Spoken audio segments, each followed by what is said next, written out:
தமிழ்நாட்டுல எல்லாமே சேஞ்ச் ஆயிடுச்சு. உங்க நகையையும் சேஞ்ச் பண்ணுங்க. உங்க பழைய நகைக்கு கிராமுக்கு 150 ரூபாய் கூடுதலா வாங்கி புது நகை எடுத்துக்கோங்க. அதே கம்மி சேதாரம் தான் உங்க லலிதால மட்டும்தான். ஆச்சி மசாலா எந்த சமையலும் ருசி தேடும் ரகசியம் 20 ரூபாய்.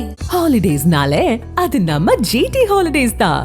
GT Holidays, South India's #1 travel brand. You know you are special when you're with GT Holidays. ஆளுநர் உரையில இருக்கக்கூடிய அனைத்து கண்டென்ட்டுமே ஆளுங்கட்சியினர் சோசியல் மீடியாவில் ரீல்ஸ் போடுறதுக்கு உதவுமே தவிர ரியல் பிரச்சனைகளுக்கு கை கொடுப்பதாக உதவுவதாக எந்த சொல்யூஷனும் தருவதாக எங்களுக்கு தெரியவில்லை.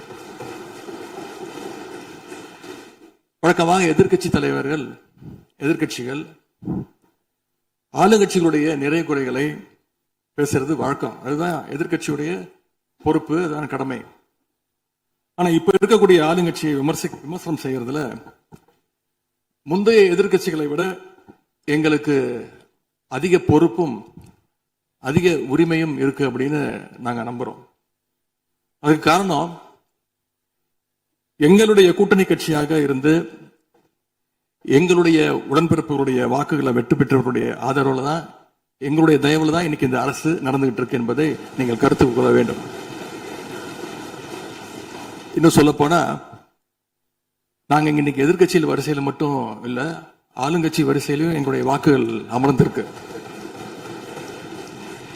ஆனால் நான் மீண்டும் ஏற்கனவே சொன்னது மாதிரி நாங்க வெறும் எதிரி கட்சியாக இல்லாமல் ஒரு ஆக்கப்பூர்வமான எதிர்கட்சியாக செயல்பட விரும்புகின்றோம். அந்த நிலைமையில இன்னைக்கு பல்வேறு பிரச்சனைகளை எடுத்து வைக்க விரும்புகின்றேன். முதல்ல கடந்த 2 மாதங்களாக எங்களுடைய வேண்டுகோளை ஏற்று கலைஞர் மகளிர் உரிமை தொகையை 15ஆம் தேதி கரெக்டா மகளுடைய அக்கௌண்ட்ல போட்டதுக்கு எங்களுடைய நன்றியை நாங்க தெரிவிச்சுக்கிறோம். அதே போல எங்களுடைய தலைவர் அவர்களால் தொடங்கப்பட்ட முதலமைச்சர் காலை உணவு திட்டம் 1ஆம் வகுப்பிலிருந்து 5ஆம் வகுப்பு வரைக்கும் நாங்கள் கொடுத்துட்டு இருந்தோம். அதை வர செப்டம்பர் மாதத்திலிருந்து தந்தை பெரியாருடைய பிறந்த நாள்ல இருந்து 8ஆம் வகுப்பு வரைக்கும் நீங்க நீட்டிக்க போவதாக செய்திகள் பார்த்தேன். எனவே எங்களுடைய திட்டத்தை நீங்கள் இன்னைக்கு எக்ஸ்டெண்ட் பண்ணியிருக்கிறதுக்காக மீண்டும் எங்களுடைய பாராட்டுகளையும் நன்றிகளையும் முதல்ல நான் தெரிவிச்சுக்கிறேன். ஆனா எங்களுடைய முதலமைச்சர் அவர்கள் தொடங்கின நான் முதல்வன் திட்டத்தை நீங்க முடக்கிற முயற்சியில இறங்கியிருக்கீங்கன்னு கேள்விப்பட்டோம். தமிழ்நாட்டில் இருக்கக்கூடிய ஒவ்வொரு இளைஞர்களும் அவங்களுடைய துறைகள்ல நான் முதல்வன் அப்படின்னு உருவாகணும்னு தான் எங்களுடைய தலைவர் இந்த திட்டத்தை கொண்டு வந்தாங்க. இந்த நான் முதல்வன் திட்டத்தில் மட்டும் பாத்தீங்கன்னா கடந்த 4 வருடங்கள்ல 41 லட்சம் மாணவர்கள் இதுல டைரக்டா பெனிஃபிட் அடைஞ்சிருக்கிறாங்க. நான் முதல்வன் திட்டத்தின் மூலம் பள்ளிக்கூடம் செல்லுகின்ற மாணவர்களுக்கு அடுத்து அவங்களுடைய ஹையர் ஸ்டடீஸ் என்ன, எப்படி படிக்கணும், எந்த கோர்ஸ் எடுக்கணும் அப்படின்னு அவங்களுக்கு கைடன்ஸ் கொடுத்துருக்கிறோம். அதே மாதிரி உயர்கல்வி படிக்கின்ற மாணவர்களுக்கு எங்க போய் வேலைக்கு சேரணும், அவங்களுடைய எம்ப்ளாய்மெண்ட் ஸ்டெபிலிட்டியை நாங்க ஸ்ட்ரென்த் பண்ணியிருக்கோம். முக்கியமா நான் முதல்வன் திட்டத்தின் மூலமா யூபிஎஸ்சி மாதிரியான சிவில் சர்வீசஸ் தேர்வுக்கு தயாரிக்கின்ற மாணவர்களுக்கு ஹாஸ்டல் வசதியோட பயிற்சியும் வழங்கப்பட்டிருக்கு. பிரிலிம்ஸ் தேர்வாளர்களுக்கு மாசம் 7,500 ரூபாய், மெயின்ஸ் தேர்வாளர்களுக்கு மாசம் 25,000 ரூபாய் கல்வி ஊக்கத்தொகையை இந்த நான் முதல்வன் திட்டத்தின் மூலம் எங்களுடைய அரசு கொடுத்துச்சு. அது மட்டும் இல்ல, டெல்லிக்கு இன்டர்வியூக்கு போயிட்டு வர்றதுக்கு அவங்களுக்கான போக்குவரத்து கட்டணத்தையும் அந்த செலவையும் அரசே ஏற்று இருக்கு நான் முதல்வன் திட்டத்தின் மூலமாக. சென்ற ஆண்டு மட்டும் தமிழ்நாட்டில் இருந்து யூபிஎஸ்சி கிளியர் பண்ண 60 பேர்ல 56 மாணவர்கள் இந்த நான் முதல்வன் திட்டத்தின் மூலம் பயன்பெற்றவாங்க. அதுல இன்னும் குறிப்பிட்டு சொல்லணும்னா ஆல் இண்டியா லெவல்ல 2nd பிளேஸ் படிச்ச சகோதரி ராஜேஸ்வரி நான் முதல்வன் திட்டத்துல பயன்பெற்றவங்க.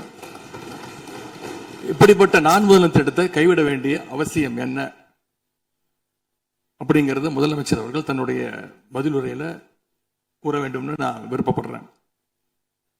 அதே மாதிரி சமீபத்தில் டெல்லிக்கு போன முதலமைச்சர் அவர்கள் நிதி ஆயோக் கூட்டத்தில் பல்வேறு விஷயங்களை பத்தி பேசியிருக்கிறார். அதுவும் குறிப்பா நம்முடைய தமிழ்நாடு இன்னைக்கு இந்தியாவிலேயே பொருளாதாரத்தில் இரண்டாவது பெரிய மாநிலமாக வளர்ந்திருக்கு அப்படிங்க பெருமையா பேசியிருக்கிறார். அது மட்டும் இல்ல, தமிழ்நாட்டில் டாக்டர் கலைஞர் அவர்களால் தொடங்கப்பட்டு எங்களுடைய தலைவர் அவர்களால் வளர்க்கப்பட்ட, அதுவும் கடந்த ஆட்சியில் என்னுடைய கட்டுப்பாட்டில் இருந்த மகளிர் சுய உதவி குழுக்கள் மிகச்சிறப்பாக செயல்படுது அப்படின்னு முதலமைச்சர் அவர்கள் பேசியிருக்கிறாங்க. இந்தியாவிலேயே ஃபேக்டரி ஒர்க்கர்ஸ் இருக்கிற பெண்கள்ல 42%, 42% தமிழ்நாட்டை சேர்ந்தவங்க. அதனால தமிழ்நாட்டில் இருக்கக்கூடிய பெண்கள் முன்னேற்றம், சுகாதாரம் எல்லாமே சிறப்பா இருக்குன்னு நம்முடைய முதலமைச்சர் அவர்கள் டெல்லியில சொல்லியிருக்கிறாங்க.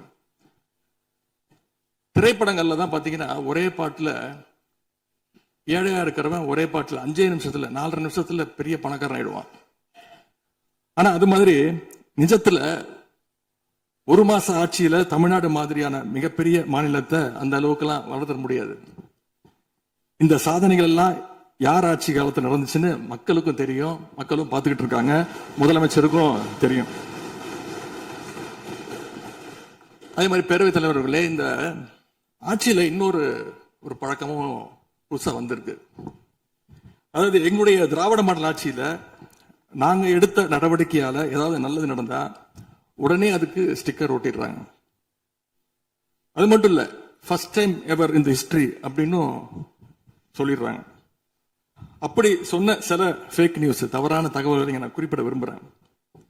பஸ்ல மூத்த குடிமக்கள் கட்டணமில்லா பயணம் மேற்கொள்ள, மூத்த குடிமக்கள், பள்ளி மாணவர்கள் அவங்க எல்லாம் கட்டணம் இல்லாம பயணம் மேற்கொள்ள இந்த ஆட்சியில தான் முதல்ல அந்த திட்டம் கொண்டு வரப்பட்டது அப்படின்னு ஃபேக் நியூஸ் பரப்பிட்டாங்க.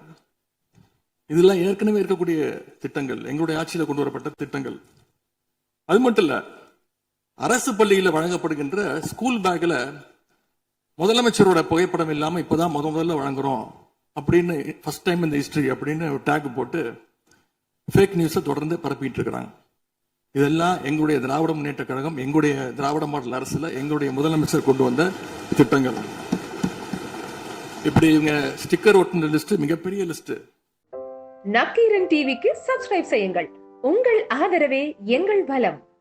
ஆசிரியர்களுக்கு நண்பனாகவும் மாணவர்களுக்கு ஆசானாகவும் திகழும் தேர்வு வழிகாட்டி. ஒவ்வொரு பாடத்திற்கும் அனுபவமிக்க ஆசிரியர்களின் துல்லியமான தெளிவான விடைகள். CNC இருக்கு, தேர்வு பயம் எதற்கு? இது தீரன் பப்ளிஷிங் ஹவுஸ் விற்பனை வெளியீடு.